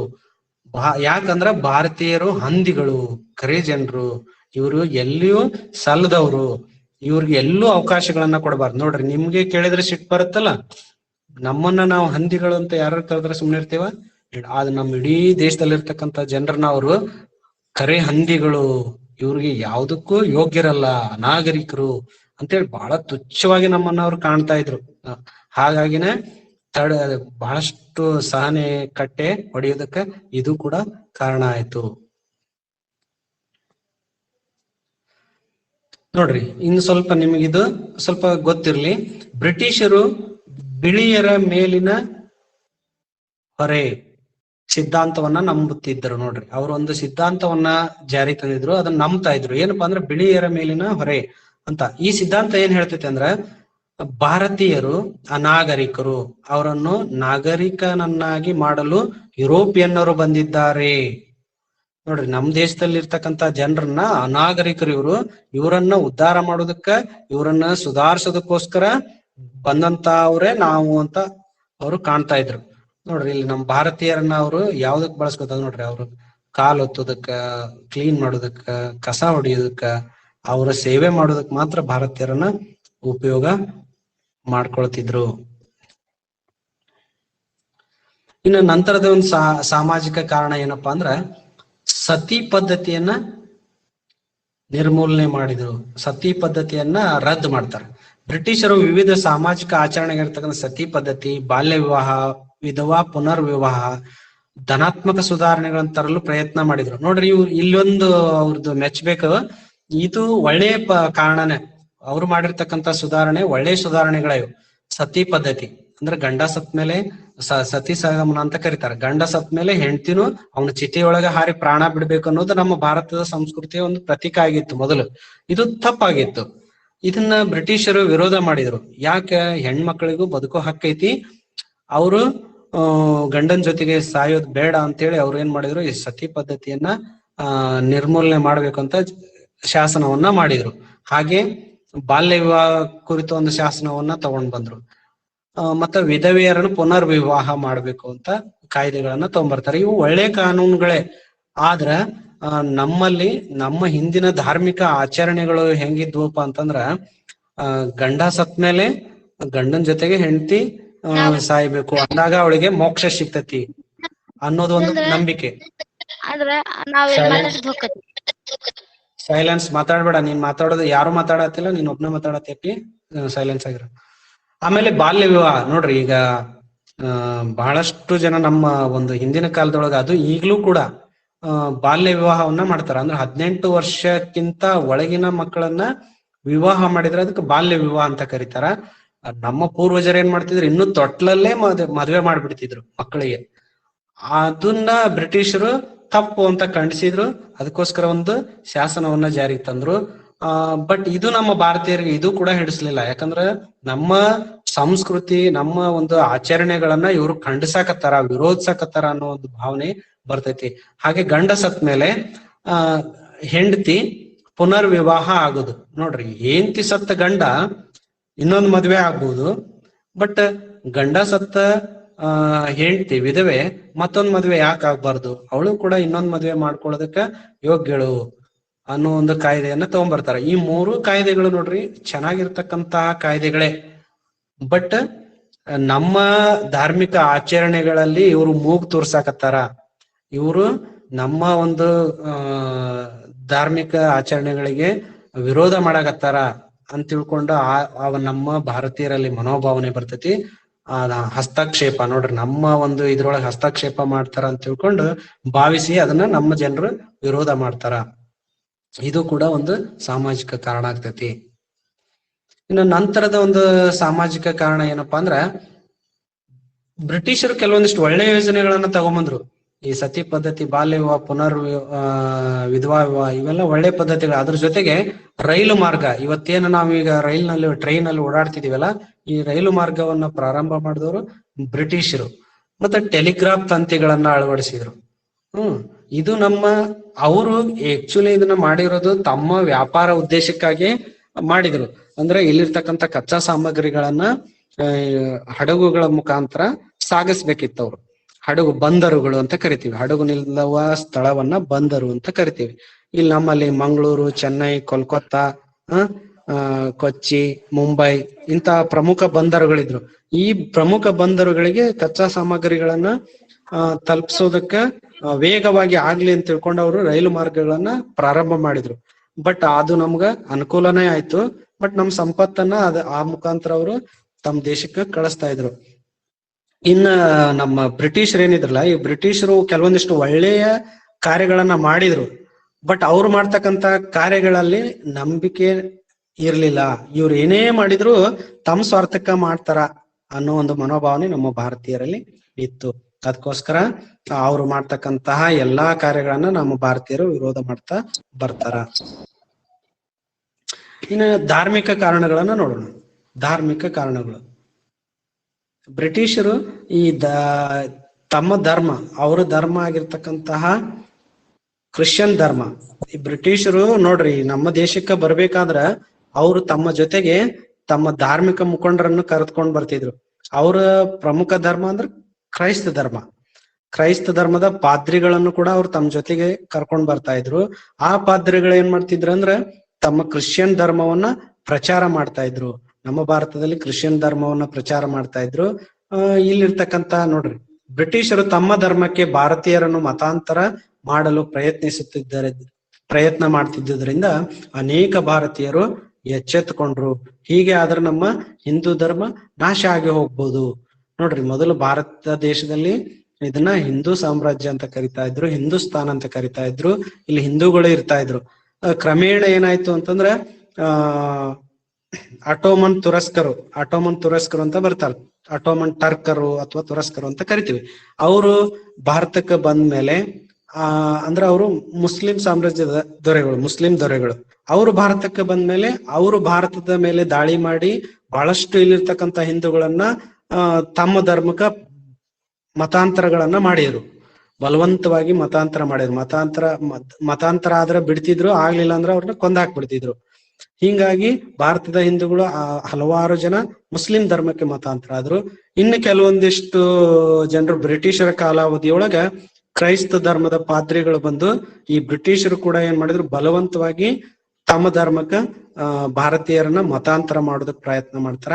ಇದನ್ನ ಮನಗಂಡಂತ ನಮ್ಮ ಭಾರತೀಯರು ಅದನ್ನ ವಿರೋಧಿಸೋದಕ್ಕ ಪ್ರಾರಂಭ ಮಾಡ್ತಾರ. ನೋಡ್ರಿ, ಕ್ರೈಸ್ತ ಮತ ಪ್ರಚಾರಕರು ಬಹಿರಂಗವಾಗಿ ಹಿಂದೂ ಮತ್ತು ಮುಸ್ಲಿಂ ಧಾರ್ಮಿಕ ಸಿದ್ಧಾಂತಗಳನ್ನ ಟೀಕಿಸತೊಡಗಿದರು. ನೋಡ್ರಿ, ನಮ್ಮಲ್ಲಿರ್ತಕ್ಕಂತ ಹಿಂದೂಗಳು ಮತ್ತು ಮುಸ್ಲಿಮರ ಒಂದು ಧಾರ್ಮಿಕ ಆಚರಣೆಗಳನ್ನ ಅವರು ಟೀಕೆ ಮಾಡ್ತಾರ. ಸರಿ ಇಲ್ಲ ಅಂತ ಟೀಕೆ ಮಾಡಿ ಬಲವಂತವಾಗಿ ಅವ್ರ ಧರ್ಮಕ್ಕೆ ಮತಾಂತರ ಮಾಡೋದಕ್ ಪ್ರಾರಂಭ ಮಾಡ್ತಾರ. ಇದು ಕೂಡ ನಮ್ಮ ಭಾರತೀಯರನ್ನ ಕೆರಳಿಸ್ತೈತಿ. ಇದರಿಂದಾಗಿ ಕೂಡ ನಮ್ಮ ಭಾರತೀಯರು ಅವರನ್ನ ವಿರೋಧ ಮಾಡಿ ಅದೇ ವಿರೋಧ ಈ ಸ್ವಾತಂತ್ರ್ಯ ಹೋರಾಟಕ್ಕೂ ಕೂಡ ಕಾರಣ ಆಗ್ತತಿ. ನೋಡ್ರಿ, ಕ್ರೈಸ್ತ ಮತ ಪ್ರಚಾರಕರು ಭಾರತದಲ್ಲಿ ಕ್ರೈಸ್ತ ಧರ್ಮ ಹರಡಲು ಪ್ರಯತ್ನಿಸ್ತಿರ್ತಕ್ಕಂತ ಒಂದು ಸಾಂದರ್ಭಿಕ ಚಿತ್ರ ಇದು. ಪಾದ್ರಿಗಳು ಬ್ರಿಟಿಷರ ಜೊತೆಗೆ ಬರ್ತಾ ಇದ್ರು, ಬಂದು ಇಲ್ಲಿರ್ತಕ್ಕಂತ ಜನರನ್ನ ಮನವೊಲಿಸ್ತಾ ಇದ್ರು. ಮನವೊಲಿಸೋದಲ್ಲ, ಕೆಲವೊಂದ್ಸಲ ಬಲವಂತವಾಗಿ ಕೂಡ ಅವರು ಮತಾಂತರವನ್ನ ಮಾಡ್ತಾ ಇದ್ರು. ಇನ್ನೊಂದು ಧಾರ್ಮಿಕ ಕಾರಣ ಏನಪ್ಪಾ ಅಂತಂದ್ರ ಧಾರ್ಮಿಕ ಅನರ್ಹತೆಯ ಕಾಯ್ದೆಯನ್ನ ಅವರು ಜಾರಿಗೆ ತರ್ತಾರ. ನೋಡ್ರಿ, ಧಾರ್ಮಿಕ ಅನರ್ಹತೆಯ ಕಾಯ್ದೆಯ ಮೂಲಕ ಹಿಂದೂ ಪದ್ಧತಿಗಳನ್ನ ಪರಿಷ್ಕರಿಸಲಾಯಿತು. ಇದರ ಪ್ರಕಾರ ಮತಾಂತರಗೊಂಡ ಮಗನನ್ನು ಪಿತ್ರಾರ್ಜಿತ ಆಸ್ತಿಯ ಮೇಲಿನ ಹಕ್ಕಿನಿಂದ ಹೊರಗಿಡುವಂತಿರ್ಲಿಲ್ಲ, ಅಂದ್ರೆ ಉತ್ತರಾಧಿಕಾರ ತಪ್ಪಿಸುವಂತಿರ್ಲಿಲ್ಲ.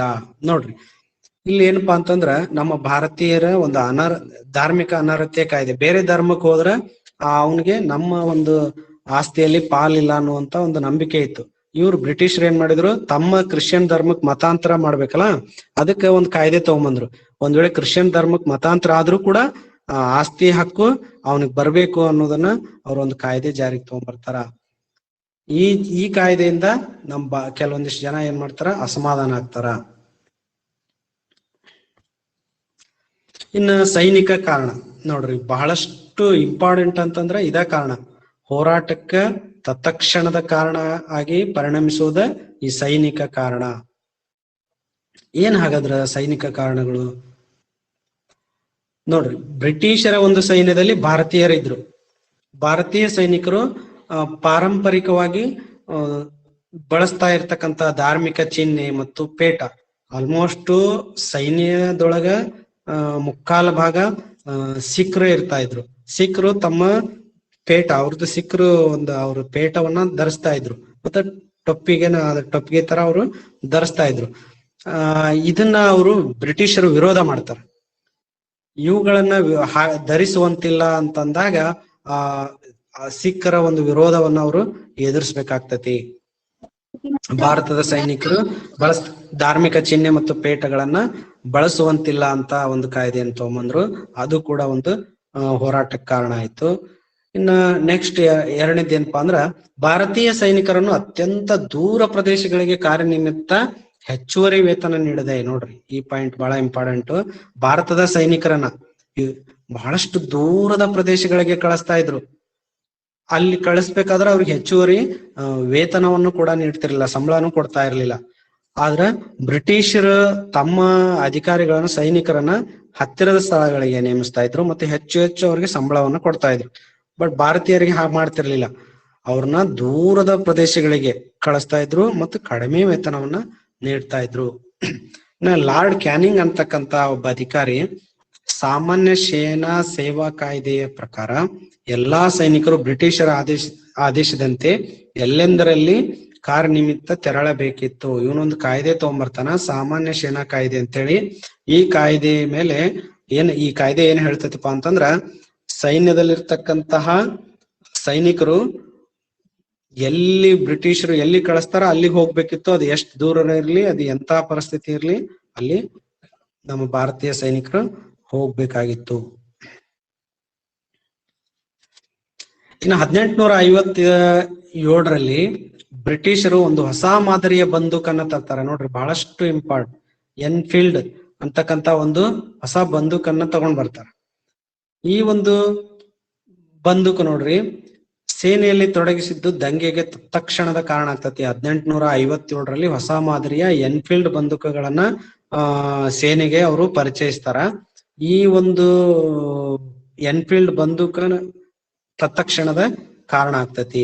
ಹೆಂಗಪ್ಪ ಅಂತಂದ್ರ, ಈ ಬಂದೂಕಿಗೆ ಹೊದಿಸಿರ್ತಕ್ಕಂತಹ, ಬಂದೂಕಿನ ಮದ್ದುಗಳಿಗೆ ಹೊದಿಸಿರ್ತಕ್ಕಂತಹ ಕಾಗದಗಳಿಗೆ ಹಂದಿ ಮತ್ತು ಗೋವಿನ ಕೊಬ್ಬನ್ನ, ಹಂದಿ ಮತ್ತು ಗೋವಿನ ಕೊಬ್ಬು ಅಂದ್ರೆ ಹಸುವಿನ ಕೊಬ್ಬು, ಇವುಗಳನ್ನ ಲೇಪಿಸಿರ್ತಾರ. ಲೇಪಿಸಿರ ಅಂತ ಹೇಳಿ ನಮ್ಮ ಸೈನಿಕರು ಭಾವಿಸ್ತಾರ. ಅಂದ್ರ ಹಂದಿಗಳನ್ನ ಮುಸ್ಲಿಮ್ರು ಕೂಡ ಪವಿತ್ರ ಅಂತ ಭಾವಿಸ್ತಿದ್ರು. ಹಸುವನ್ನ ನಮ್ಮ ಹಿಂದೂಗಳು ಪವಿತ್ರ ಅಂತ ಹೇಳಿ ಭಾವಿಸ್ತಾ ಇದ್ರು. ಇವುಗಳ ಒಂದು ಮಾಂಸವನ್ನ ಅದಕ್ಕೆ ಲೇಪಿಸಿರ ಅಂತ ಅನ್ನೋದನ್ನ ಕೇಳಿ ಬಹಳಷ್ಟು ಜನರು ಸಿಟ್ಟಿಗೆ ಹೇಳ್ತಾರ. ಯಾಕಂದ್ರೆ ಬಹಳಷ್ಟು ಸುಸಂಸ್ಕೃತವಾದಿಗಳು ಮಾಂಸವನ್ನ ಸೇವನೆ ಮಾಡದೇ ಇರ್ತಕ್ಕಂಥವ್ರು ಸೈನ್ಯದೊಳಗು ಇದ್ದವರು, ಹಾಗೂ ಮತ್ತು ಗೋವನ್ನ ಪವಿತ್ರ, ಹಂದಿ ಮತ್ತು ಗೋವನ್ನ ಪವಿತ್ರ ಅಂತಕ್ಕಂತ ಭಾವಿಸುವಂತಹ ನಮ್ಮ ಈ ಒಂದು ಸಂಸ್ಕೃತಿಯ ಜನರು ಇದನ್ನ ವಿರೋಧ ಮಾಡ್ತಾರ. ಈ ಬಂದೂಕುಗಳಿಗೆ ತೋಟ, ಕಾರ್ಟ್ರಿಡ್ಜ್ ಮುನ್ನ ಅದಕ್ಕೆ ಹೊದಿಸಿದ ಕಾಗದವನ್ನ ಹಲ್ಲಿನಿಂದ ಕಚ್ಚಿ ಹರಿಯಬೇಕಿತ್ತು. ನೋಡ್ರಿ, ಹಲ್ಲಿನಿಂದ ಹರಿಬೇಕಾಗಿತ್ತು ಅದನ್ನ. ಇದು ಹಿಂದೂ ಮತ್ತು ಮುಸ್ಲಿಂ ಸೈನಿಕರ ಧಾರ್ಮಿಕ ಭಾವನೆಗಳಿಗೆ ಬಹಳಷ್ಟು ಧಕ್ಕೆಯನ್ನ ಉಂಟು ಮಾಡ್ತೈತಿ. ಇದೇನು ಅವರು ಇದನ್ ಮಾಡಿರ್ತಾರಲ್ಲ, ಇದು ನಾ ಆಗ್ಲೇ ಹೇಳಿದಂತೆ ಹಿಂದೂ ಮತ್ತು ಮುಸ್ಲಿಂ ಸೈನಿಕರಿಗೆ ಇದು ಅಷ್ಟಾಗಿ ಸರಿ ಕಾಣುದಿಲ್ಲ. ಬಲವಂತವಾಗಿ ಇದನ್ನ ಮಾಡಕ್ ಹಚ್ಚಿದಾಗ ಅವರು ಪ್ರತಿಭಟನೆಗೆ ಇಳಿತಾರ.